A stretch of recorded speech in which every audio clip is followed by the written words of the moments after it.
Thank you so much. That was an awesome question. So, awareness, great topic. Awareness is seeing or witnessing for yourself. It's an acknowledgement of conscious perception. So, people think that we are our body or our mind and the thoughts that we have, but in reality, we are not our body. We are not our mind. We are an awareness. When you strip everything else away, all that's left is our awareness. Okay, so we have a soul inside of us, and that soul is the awareness.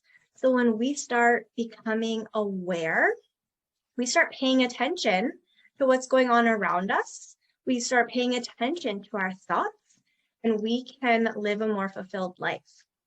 So Matt, what would you like to add to that?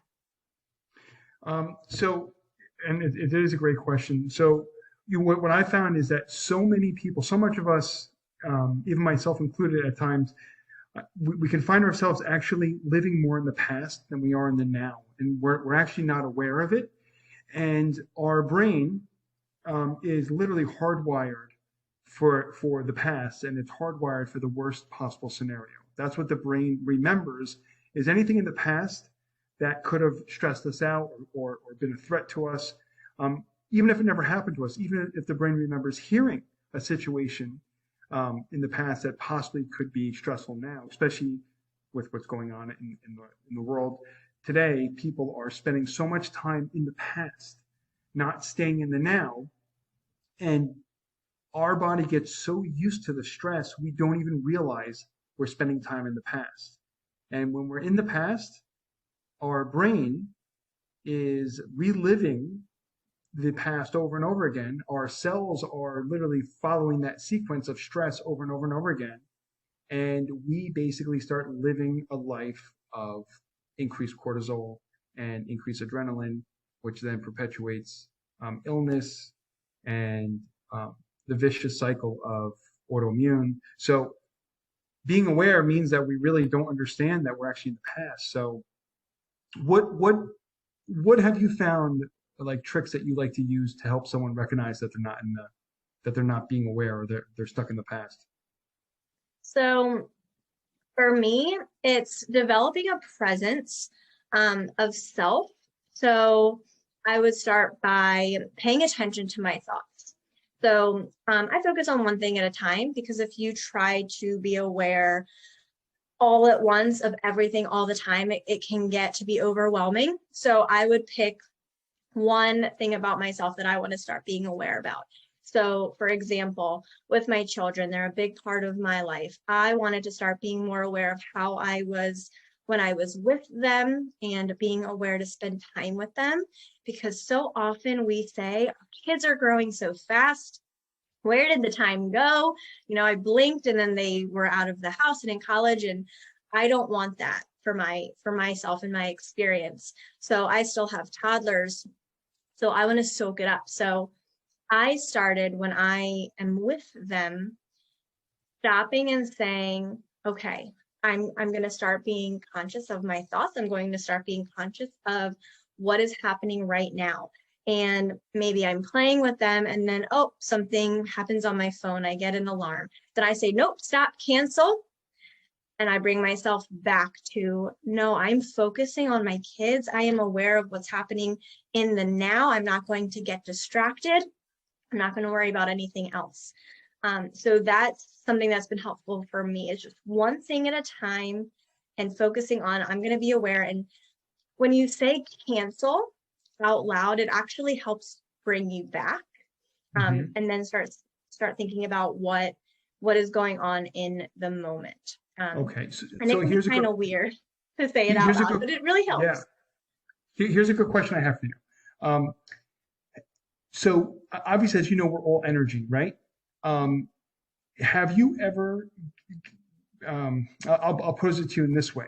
So very often we could be around people, friends, family, and they're in a bad mood. And then within 10 minutes, you feel grumpy, you feel angry, irritated. And talking about awareness, have you ever felt like you were around someone and you were in a great mood and all of a sudden you get together with them and all of a sudden you're like, what happened? I feel like garbage. Have you ever had that happen? Oh my goodness, have I had that happen? That pretty much describes my life. And I never understood why I could be so happy and in a great mood. And then I talk to somebody or I'm in the presence of somebody who's in a negative energy and it just all goes away. And I'm like, wow, what's going on here? And I realized that's what it is, that I'm taking on their energy. So kind of a way to think about it is if you think about a cheesecloth and you think of like spraying through it, like the energy is the spray. So if you're the cheesecloth, then that spray just goes right through you, that energy, and you just soak it up and you take it in. So yeah, that happens to me a lot. So what I've learned to do is to clear my energy. If I realize that I'm starting to feel that way, I just clear it and I just take a minute and I stop and I close my eyes and I go within and I just say, you know, any energies, any feelings, any emotions that do not belong to me need to leave my space now. And I just let like a water, obviously not real water, but a water, I'm imagining, visualizing water because visualization is such a powerful tool that we have. So I let that water, go over me and it's kind of symbolizing that energy just leaving my body. And I can actually feel like a chill. When that negative energy leaves, I feel a momentary cold. And it's not like the cold you feel when you're actually cold. It's different. You know the difference. Mm-hmm. And that negative energy just leaves. And then I feel so much better. It's really cool. So basically, what you're saying is you've learned to command or control the energy, right? Mm-hmm. That's the Yeah. thing about energy because we have total control of it. Um, so, what I found is interesting is um, I had learned this from a shaman a long time ago. Basically, saying when we're checking our energy, do a gut check. Um, there was a really neat book I read a long time ago. It was called A Love Without End from by Glenda Green, um, and it was she was uh, she was a painter and um, she was painting and she had a vision of Jesus and saw it like literally as clear as anything and the vision wouldn't leave. So she paints it. And as she's painting it, she starts getting information or basically starts having conversations with this, right, energy. So anyway, they were talking about like resetting your energy and within the heart, if we go 2 inches below and behind the heart, that's called our sacred heart.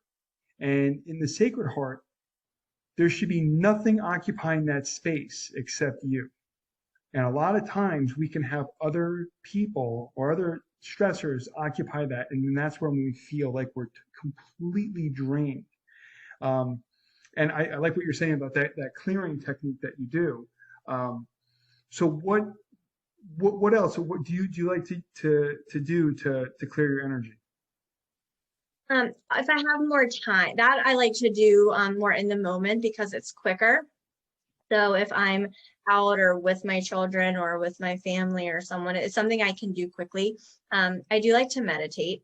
That helps too when I have a little bit more time to clear my energy.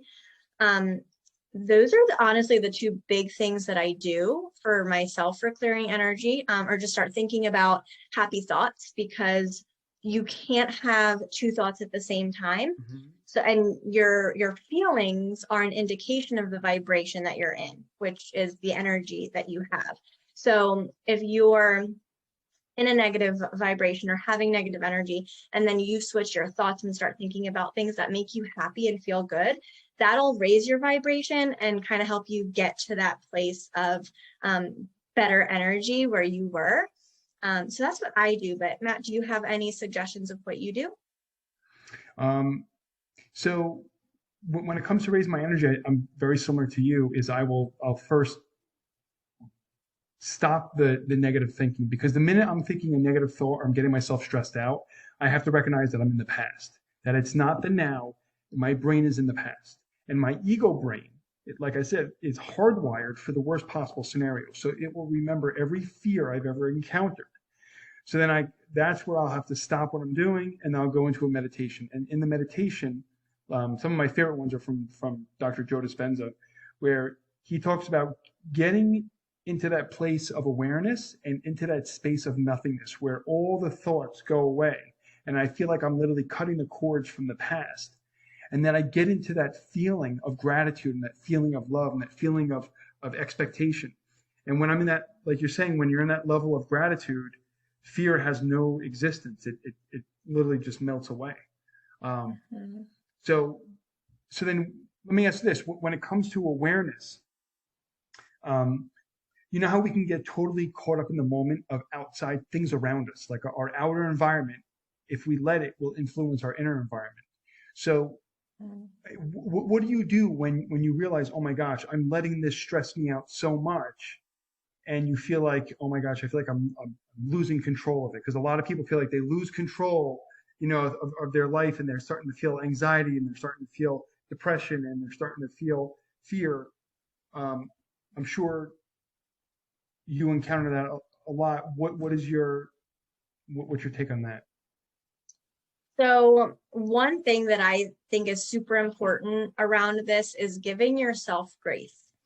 Mhm. Oftentimes, when we start letting that stress and overwhelm get to us and affect us, we make decisions that are not beneficial or that we don't like. So, for example, if you're frustrated, I talk about my kids and situations with kids a lot, and hopefully people can relate to that. But when your kids are doing something that is agitating to you and you react and you get frustrated and you yell at them, and then you have that feeling of I'm an awful mom, or I feel so bad, and you regret it, and nobody's happy. Your kids are crying, you're not happy, it's a bad situation.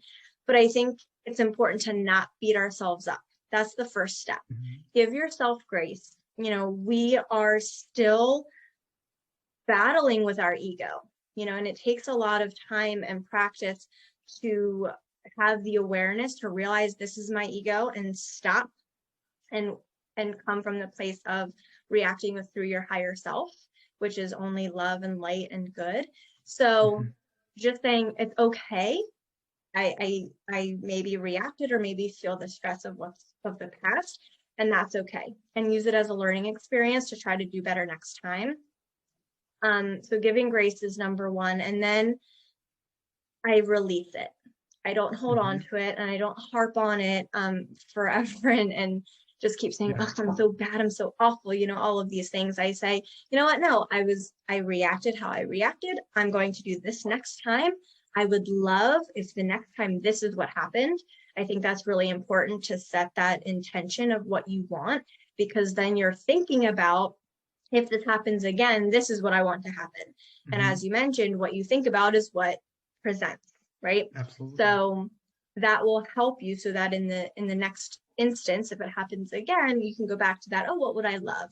And then that you're on the trajectory for that to show up the next time. Yes.